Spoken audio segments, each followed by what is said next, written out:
Don Ernesto era un viejo de como 80 años, viejísimo, un cacarón de viejo, un pedazo de viejo.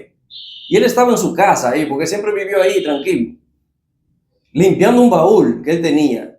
Ese baúl tenía sobre y tenía papeles, recibos y un viaje de cosas viejas ahí que, tú sabes, esas cosas que se ponen amarillentas ahí, viejísimas.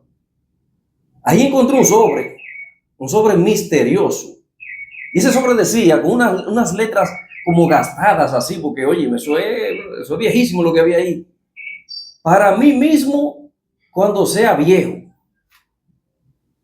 Ese don Ernesto agarró ese sobre así como de manera temblorosa y misteriosamente también, porque eso le daba como un poquito como de temblor a él, más de lo que él temblaba, porque los viejos toditos tiemblan.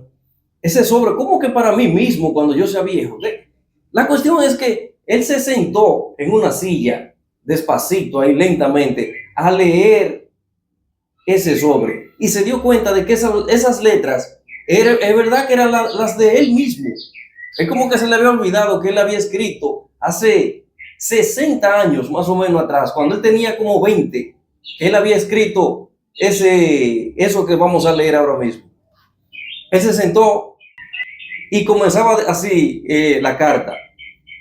Si estás leyendo esto, significa que sobrevivimos.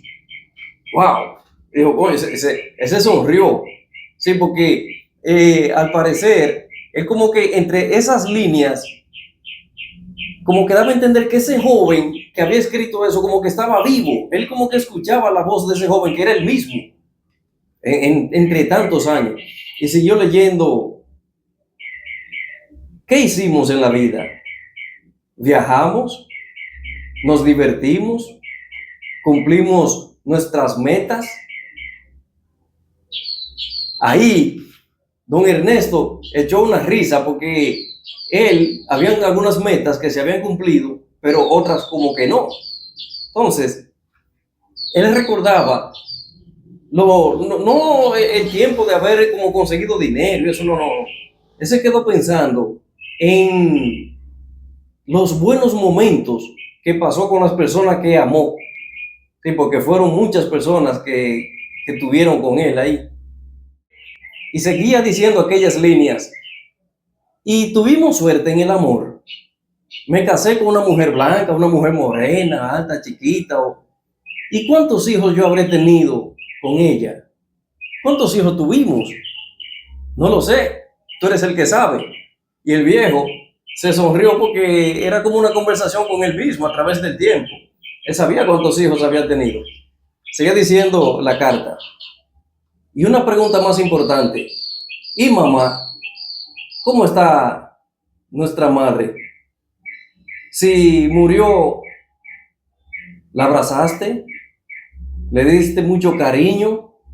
¿La respetaste? ¿La cuidaste? Al viejo se le hizo un nudo en la garganta. Se puso muy triste y se le salían las lágrimas porque su madre ya había muerto hacía mucho. Entonces él recordó todo eso. Y seguía diciendo el escrito. Y nuestros amigos, algunos desde la infancia, tuvieron con nosotros hasta el final. Yo sé que algunos están muertos. Aquellos amigos fueron verdaderos, leales, o algunos fueron falsos. Y ahí el viejo comenzó a pensar y darle mente a todas esas amistades que él tuvo a través del tiempo, en los trabajos, en el barrio, y muchos de ellos ya no estaban en el mundo. Muchos se habían muerto y quedaban muy pocos. Él había visto morir muchos de sus amigos. Y eso lo entristecía también.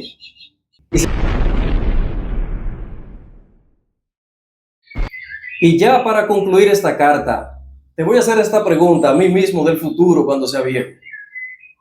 Si yo te mirara ahora, ¿estaría orgulloso de la vida que hemos llevado? Y ahí terminó esa carta.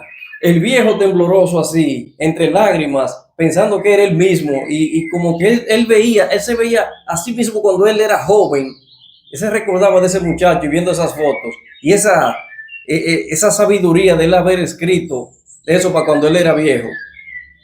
Él se alegró él mismo, sí, entre temblores y lágrimas, y viendo el transcurrir de la vida, él se felicitó él mismo y estaba muy contento, aunque estaba solo ahí en su casa. En conclusión, así como Ernesto, así nuestra vida. Es como cuando uno llega a un tren. Ahí están personas como nuestros padres, nuestros hermanos, gente que se entran en nuestra vida, en ese tren, uno lo conoce, se les montan, unos van y otros vienen. Entonces, es una sucesión de muchas cosas en nuestra existencia en esta tierra. Una única existencia. Y hay que aprovecharla. Hay que sacarle el máximo partido porque es una sola vida que tenemos. Tengo más cuentos interesantes y reflexiones ahí en la pantalla. Y es posible que no me vuelvas a encontrar en YouTube. Por eso es bueno que te suscribas, porque así te llega una notificación y no puedes perderte más interesantes reflexiones como esta. Cuídate los ojos y nos vemos en la próxima.